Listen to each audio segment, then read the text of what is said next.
Stephen, when you look at the specialist, Will Reicherd, and the place kicking has been stabilized in recent years after a few years in which it was notoriously not up to speed. But Reicherd hit on 20 of 28 last year. I got to say that James Burnup at just about 39 yards per punt doesn't, at least on the surface, look like he's getting the job done there. But what's your assessment on Burnup and Reicherd?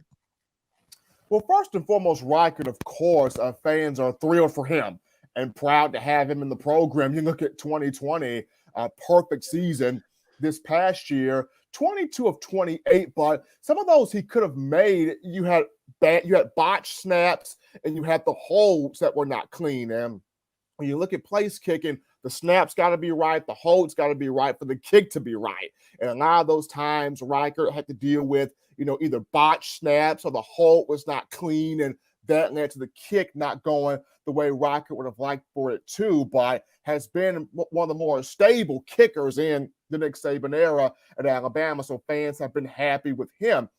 James Burnup, maybe not the boomer that a J.K. Scott was from the punting perspective, but at the same time, I feel like Nick Saban puts more emphasis on, can you just squeeze the returner?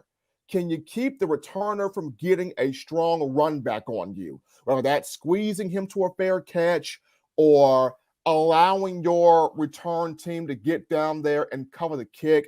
The basis is, can you squeeze the returner? Can you prevent the returner from getting positive yards on your punts? And more times than not, Burnup did a solid job of that, where he either forced a lot of fair catches or he hung the ball up there enough for Jamison Williams, Kool-Aid McKinstry guys to get down the field and cover that ball, not allowing whomever's returning the ball for the opposition to get those major yardage and create that positive field position. So I feel like Saban holds that more so in high esteem than just having a guy that can hit the ball 70 yards in the midnight sky. Now, he appreciates somebody that can hit the ball 70 yards in the sky, but if you can just control where the returner wants to go and not allow that guy to get major yardage, that's what Saban holds more so in high regard. And I thought Burnup did a pretty solid job of that this past season. So you get both of those two guys back.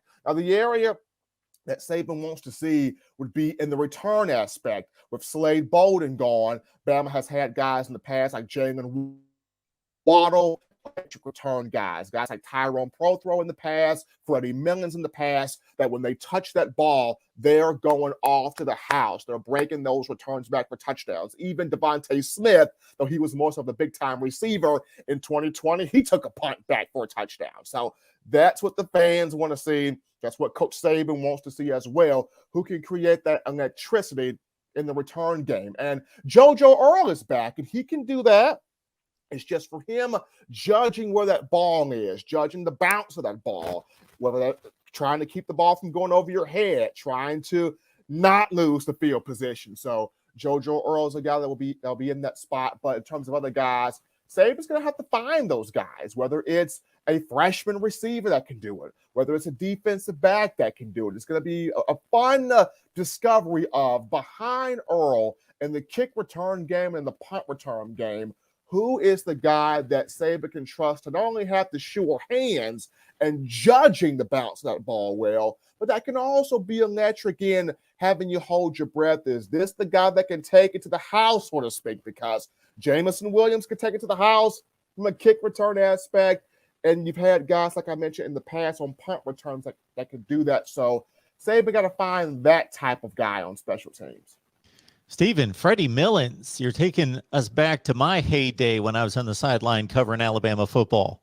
I mean, Mark, Bama's had that guy to where you hold your breath and go, is this the punt that's going 99 yards? Hey, he's gone for a touchdown. So that the fans love that type of stuff. They love, okay, can this guy be a game breaker on that side of the football? And Freddie Millins did it. David Palmer was a guy that did it.